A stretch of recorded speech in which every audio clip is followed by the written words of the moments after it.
আসসালামু আলাইকুম। তো সবাই ভালো আছেন? করলার ফলন চলে আসছে আলহামদুলিল্লাহ।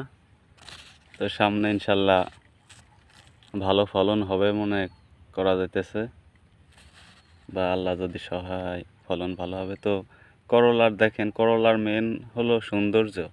আপনার এই কাঁটাগুলো যদি খুব চুক্কা চুক্কা হয় বা দেখতে ফ্রেশ হয়, তাহলে আপনি বাজার মূল্যটা ভালো পাবেন, এবং কালারটা যদি সবুজ হয় তাহলে বাজার মূল্যটা ভালো পাবেন। তো আপনারা যে জাতি চাষ করেন না কেন, একটু জেনে বুঝে চাষ করার চেষ্টা করবেন। তো আমার একটা মাঝারি সাইজের করলা মেজো বাবু নাম।